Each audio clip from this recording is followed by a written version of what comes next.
औज़ुबिल्लाहि मिनश्शैतानिर्रजीम बिस्मिल्लाहिर्रहमानिर्रहीम। Dear student, अस्सलाम वालेकुम।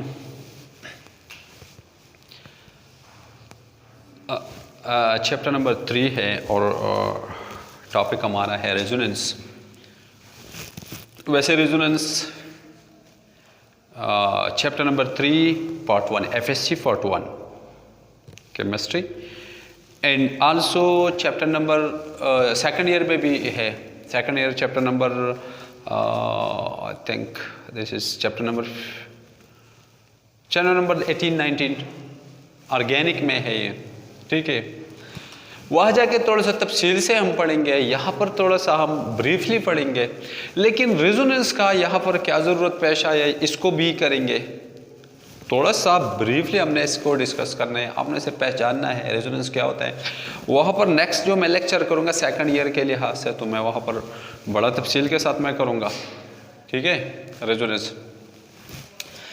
तो आज हमारा टॉपिक जो आज रेजोनेंस के साथ जो तो रिलेट है वो तो ऑलरेडी आपको पता है क्या चीज़ों। सबसे पहले आपने पहचानना है, इसके बाद हमने जाना है आगे रेजोनेंस क्या होता है। रेजोनेंस का डेफिनेशन हम कैसे करेंगे, तो देखो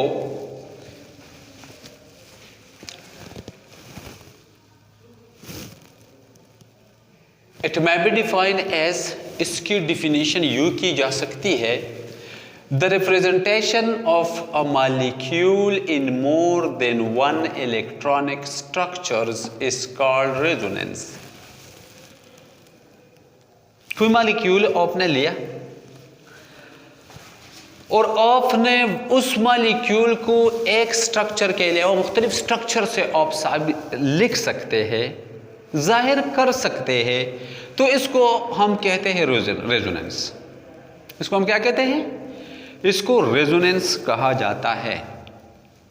कोई मॉलिक्यूल आपने लिया, इसको आप सिर्फ एक स्ट्रक्चर से नहीं मुख्तलिफ स्ट्रक्चर से आप इसको जाहिर कर सकते हैं, तो आप इसको कहते हैं रेजोनेंस।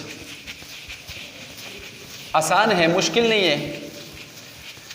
मैं कहता हूं दुनिया में ऐसा काम नहीं है जो आप कर नहीं सकते, आप कर सकते हैं। सिर्फ मसला ये है, this is the reason of our failure. ये हमारे फेलियर का सबसे बड़ा वजह है कि हम चीज़ों को मुश्किल लेते हैं, और जब आप कहते हैं कि ये मुश्किल है, मैं नहीं कर सकता हूँ, तो हकीकत में वो आप नहीं कर सकते, फिर वो आपसे नहीं हो सकता है। जब आप ये कहें कि मैं कर सकता हूँ, तो फिर कोई वजह नहीं हो सकता है कि आप इस चीज़ को नहीं कर पाओगे। इरादे जिनके पुख्ता हो, नज़र जिनके खुदा पर हो, तला तुम खेज़ मौजों से वो घबराया नहीं करते, ये बात है। तो टॉपिक आसान है, मसला कोई नहीं है।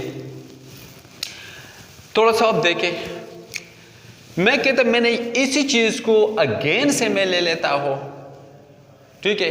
ये बेंजीन है, ये C6H6 है। आपको अगर नजर आता है तो ये 1 2 3 4 5 6 और हाइड्रोजन 1 2 3 4 5 6, ये है C6H6, ये बेंजीन है। इसको अगर मैं यूं लिखूं कि ये मैंने क्या लिखा, एक बेंजीन मैंने लिखा। अगर मैं इसको इस तरह जाहिर करो, दो कार्बन के दरमियान ये सिंगल बॉन्ड, हर कार्बन पीरियोडिक टेबल के ग्रुप नंबर 4 का मेंबर कार्बन होता है, तो 4 बॉन्ड बना सकते हैं। तो इसलिए अभी यहाँ पर एक हाइड्रोजन, यहाँ पर एक हाइड्रोजन, यहाँ पर एक हाइड्रोजन, यहाँ पर एक हाइड्रोजन, यहाँ पर एक हाइड्रोजन और एक हाइड्रोजन यहाँ पर है, ठीक है। अब इस कार्बन ने 3 बॉन्ड्स किए हैं, तो 4 करेगा, तो चौथा बॉन्ड आप यहाँ पर कर ले। अब इसके 4 पूरे, इसके 4 पूरे, लेकिन इसके 3 है, तो यहाँ पर बॉन्ड करे। अभी इसके कितने बॉन्ड हैं देखो, इस कार्बन का 1 2 3 4, 4 पूरे, इसका 1 2 3 4, इसका 1 2 3 4, लेकिन इसका नहीं है, तो अभी इसका भी करो। अभी देखो 1 2 3 4, इसका 1 2 3 4, इसका 1 2 3 4, ठीक है। मैंने इसको यू बनाया। अब करते हैं, देखो इसी बेंजीन को अगेन से मैं लेता हूं, इसी बेंजीन को मैंने अगेन से लिखा, यहां पर मैंने सारे के सारे हाइड्रोजन लिख लिए, ठीक है, मैंने ये लिखे हैं। ओके जनाब, अब मैंने क्या करना है, अब यहां पर जो ये वैसे तो हर कार्बन 4 बॉन्ड्स बनाएगा, हर इस केस में भी तो 3 बॉन्ड्स बनाए हैं, चौथा बॉन्ड नहीं बनाया है, तो क्या करेगा, ये कार्बन भी 4 बनाएगा, ये सारे के सारे 4 बनाएंगे। तो अभी यहाँ पर जो मैंने डबल बॉन्ड किया था ना, अभी मैं यहाँ पर नहीं बनाता हूँ, ये जो स्पेसिफिक साइट है यहाँ पर मैं बॉन्ड नहीं बनाता हूँ, मैं इस बॉन्ड को यहाँ पर लेके आता हूँ।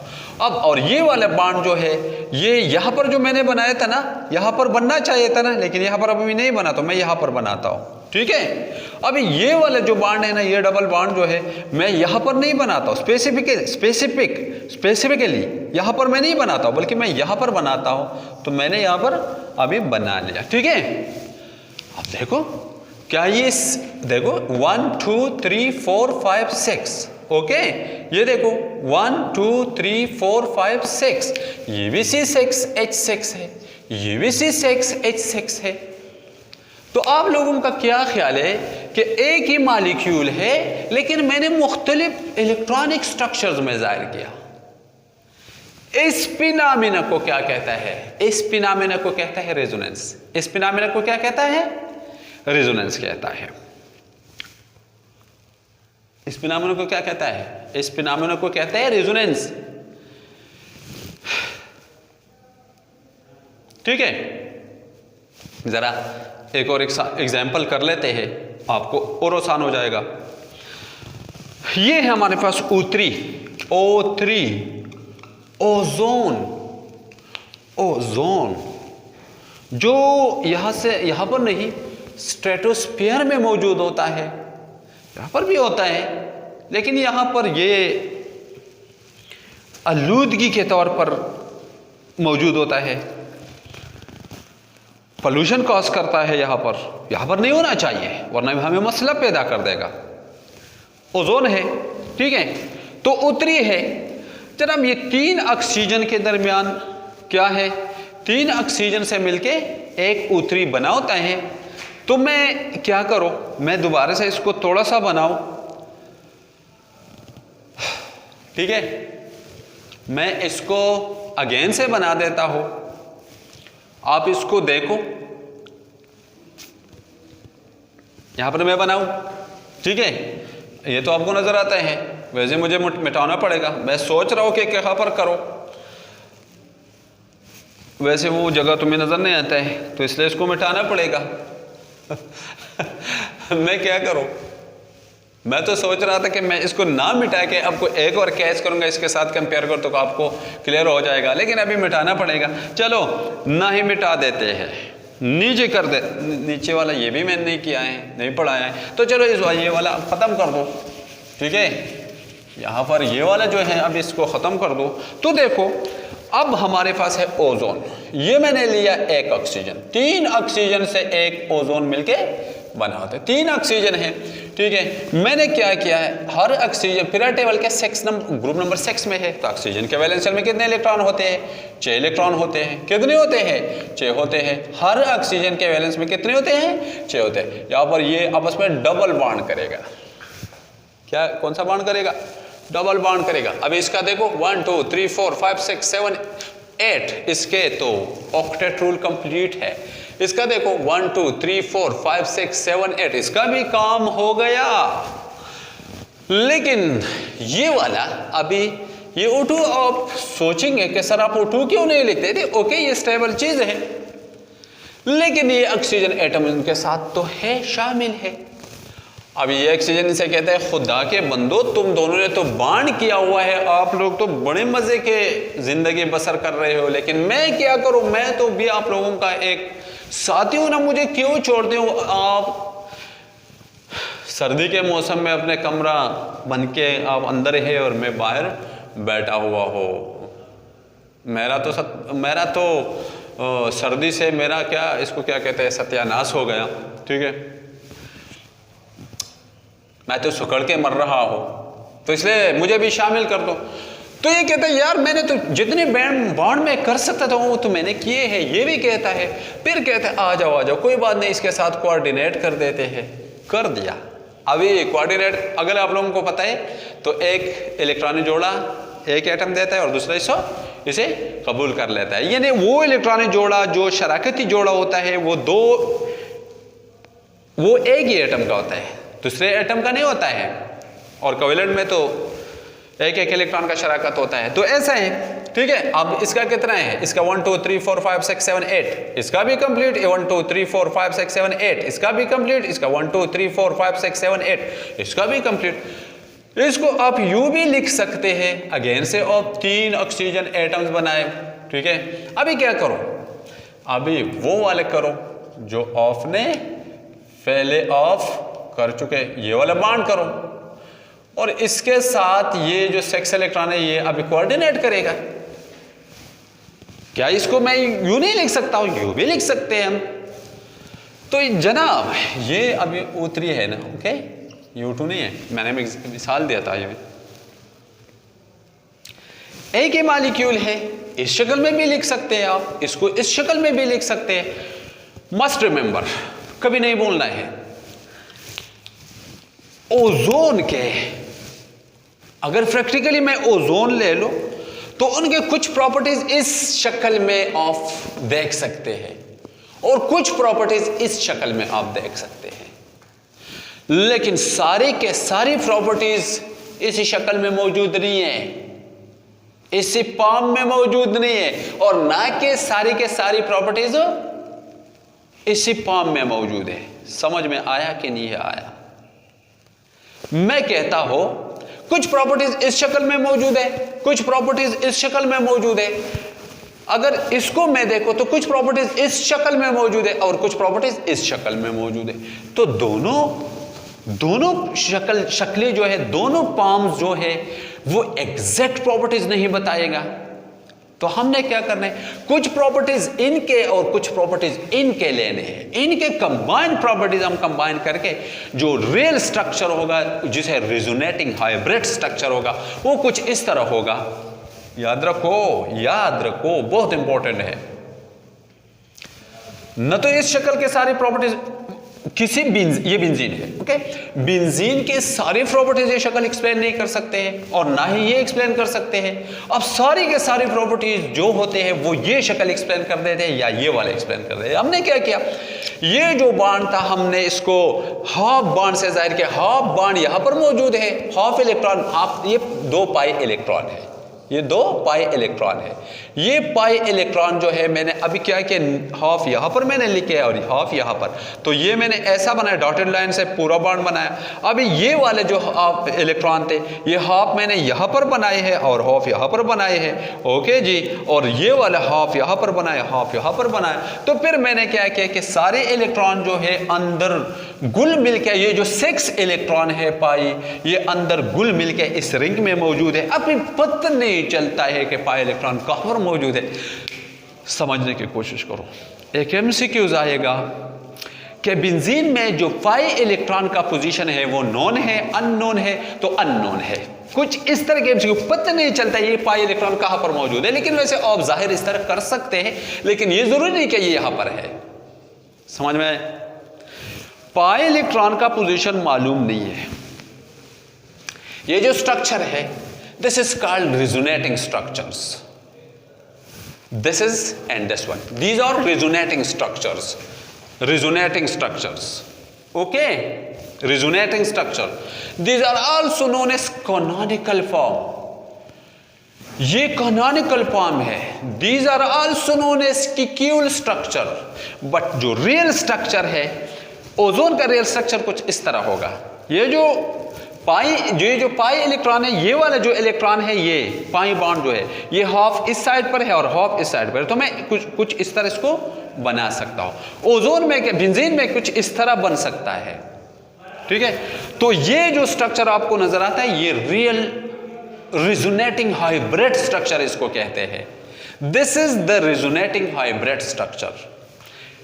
This one is the resonating hybrid structure. या ये आप ले लें या ये ले लें, लेकिन ज्यादातर हम ये लेते हैं, ऐसा ही बना देते हैं, कोई बात नहीं, ये रिजोनेटिंग हाइब्रिड स्ट्रक्चर है। तो जनाब आपका डिफिनेशन क्या था? आपका डिफिनेशन ये था जब कोई एक मॉलिक्यूल, ये जो C6H6 है, मोर देन वन इलेक्ट्रॉनिक स्ट्रक्चर से आप जाहिर कर सकते हैं तो इसको कहते हैं रेजोनेंस। इसको क्या कहते हैं? रेजोनेंस। और या अगर आप ये कहे कि ये जो रियल स्ट्रक्चर है इसके कुछ प्रॉपर्टी और इसके कुछ प्रॉपर्टीज वेटेड एवरेज ले लो, इनके एवरेज प्रॉपर्टी ले लो, इनके प्रॉपर्टी सारे के सारे ले लो, इनके सारे के सारे प्रॉपर्टी 2 पर डिवाइड करो, जो आएगा वो इसके बराबर होगा। कुछ प्रॉपर्टीज इनके, कुछ प्रॉपर्टीज इनके, इसमें शामिल है। तो it is the weighted average of all the canonical form to that have the real structure. ये इसको फिर आप क्या कहते हैं? रेजोनेंस कहते हैं। ओके, आसान है ना, कोई मसला तो नहीं। कुछ इस तरफ करूंगा कि इसके लिए कुछ जरूरी कंडीशन है वो पहले करेंगे, इसके बाद एक क्वेश्चन आएगा वो पूछेंगे। द पोजीशन ऑफ पाई, यहां पर मैंने लिखा कि बेसिक कंडीशन है the position of the nuclei in all cases are the same. इस केस में कर देते हैं। आप लोगों का क्या ख्याल है कि हमेशा डबल बॉन्ड जो होता है, कार्बन कार्बन के दरमियान जो डबल बॉन्ड होता है उसका बॉन्ड लेंथ कम होता है, क्योंकि अट्रैक्शन ज्यादा है, बॉन्ड ऑर्डर ज्यादा है। जब बॉन्ड ऑर्डर बढ़ता है तो बॉन्ड लेंथ कम हो जाता है। तो इन दोनों का ये जो बॉन्ड लेंथ है ये कम होना चाहिए और ये बॉन्ड लेंथ ज्यादा होना चाहिए, क्योंकि ये सिंगल बॉन्ड है और ये डबल बॉन्ड है। लेकिन कभी भी ऐसा नहीं है, अगेन से ये कम होना चाहिए था, ये ज्यादा होना चाहिए था, ये कम होना चाहिए था, ये ज्यादा होना चाहिए, ये कम होना चाहिए था, ये ज्यादा होना चाहिए। लेकिन याद रखो ये बॉन्ड लेंथ और ये बॉन्ड लेंथ एक जितना है। ये बॉन्ड लेंथ और ये जितने यहां पर कार्बन कार्बन के दरमियान बॉन्ड है वो एक जितना बॉन्ड लेंथ है। क्या मतलब है? इसका मतलब ये है कि ये पाई इलेक्ट्रॉन यहां पर एग्जैक्ट नहीं है। एक बात तो जरूरी बात है, हमेशा याद रखो कि रेजोनेंस में position of the nuclei in all cases are the same. ये बात जरूरी मस्ट जहन में रखो। अभी इसको देखो, ये वाले केस में इस पर यहां पर apply, number of electron in all cases are the same. यहां पर देखो 1 2 3 4 5 6 7 8 9 10 11 12 11 13 14 15 16 17 18 18 इलेक्ट्रॉन है। और इस केस में देखो 1 2 3 4 5 6 7 8 9 10 11 12 13 14 15 16 17 18 नंबर ऑफ इलेक्ट्रॉन सेम है। हाँ एक बात है, अगर रेजोनेटिंग स्ट्रक्चर्स को देखो तो फिर से मैं कहता, आखिरी पॉइंट मैंने यहां पर लिखा है the structure differ only by the position of pi electron। In pi electron का पोजीशन यहां पर हम यहां पर इस केस में यहां पर शो करते हैं और इस केस में यहां पर। इस केस में राइट साइड पर हमने एक शो किया है और इस केस में हमने लेफ्ट साइड पर शो किया है। इसको देखो यहां पर शो किया है, यहां पर शो नहीं किया है। यहां पर पाई इलेक्ट्रॉन है, यहां पर नहीं है। यहां पर पाई इलेक्ट्रॉन नहीं है, यहां पर है। पाई इलेक्ट्रॉन की बुनियाद पर केसेस एक दूसरे से मुख्तलिफ होते हैं। समझ में आया? समझ में आया? मसला तो नहीं होना चाहिए। जब नहीं होना चाहिए तो आके जरा देखो अब क्या होने वाला है, क्यों यहां पर क्या जरूरत पड़ा हमें कि हम किसी मॉलिक्यूल के रेजोनेंस स्ट्रक्चर, यहां पर तो हम मॉलिक्यूल इस चैप्टर में पूरे के पूरे हम मॉलिक्यूल पढ़ते हैं, फिर मॉलिक्यूल के स्ट्रक्चर जो वेस्पर थ्योरी में आपने पढ़ा है, इसके बाद वीबीटी होना चाहिए था, बॉन्डिंग होना चाहिए था। लेकिन यहाँ पर इस चीज़ का क्या जरूरत पड़ा? तो हम कहते हैं कि मॉलिक्यूल को तो हमने निकाला, अब जिन मॉलिक्यूल में रेजोनेंस होता है वो मॉलिक्यूल बड़ा स्टेबिलिटी शो करता है। रेजोनेंस हमेशा स्टेबिलिटी के लिए खड़ा होता है। तो हम मॉलिक्यूल क्यों पढ़, मॉलिक्यूल वो चीज़ होता है जो स्टेबल होता है, लेकिन बाद मॉलिक्यूल बड़े ज़्यादा स्टेबल होते हैं क्योंकि उनके उसमें रेजोनेंस मौजूद होता है। ज़रूरी बात नहीं कि ओनली रेजोनेंस से स्टेबिलिटी का निशान होता है, वो बहुत दूसरे फैक्टर्स है, बहुत पैरामीटर्स है, बहुत सारे पैरामीटर्स है जो स्टेबिलिटी के लिए स्टैंड करते हैं। लेकिन जो रेजोनेंस है ये भी स्टेबिलिटी का एक निशान होता है। देखो ये स्टेबिलिटी के लिए खड़ा होता है, ठीक है। आई थिंक आप लोगों ने पिक किया होगा, अगर कोई मसला हो तो आप पूछ भी सकते हैं। अगेन से मैं ये बात सिर्फ क्लियर कर देना चाहता हूँ, बहुत सारे स्टूडेंट्स का यही एक क्वेश्चन होता है कि रेजोनेंस तो सेकंड ईयर का होना चाहिए, कोई बात नहीं, लेकिन फर्स्ट ईयर में रेजोनेंस को क्यों शामिल किया? इसलिए शामिल किया गया है कि जो हमारे अगर मालिक्यूल है और उस मालिक्यूल में अगर रेजोनेंस होता है तो वो बहुत ज़्यादा स्टेबिलिटी शो कर देगा, अगर नहीं होता है तो स्टेबिलिटी इतना ज़्यादा नहीं शो करेगा जितना रेजोनेंस वाले शो करेगा। ओके जी, ये बात नहीं, मस्ट रिमेंबर। अब ozone is less stable then O2, O2 में क्यों कभी नहीं होता है, लेकिन अगर ओजोन वाले कोई इसके साथ कंपेयर, इस तरह का एक मॉलिक्यूल है, हम इसको कंपेयर करें जिसमें रेजोनेंस नहीं होता है और इस चीज़ में होता है, तो फिर वो ज़्यादा स्टेबल होता है। ओके जी, नेक्स्ट लेक्चर के साथ फिर से मुलाकात होगा। उस वक्त तक के लिए इजाज़त चाहते हैं। अल्लाह हाफिज़, अस्सलाम वालेकुम।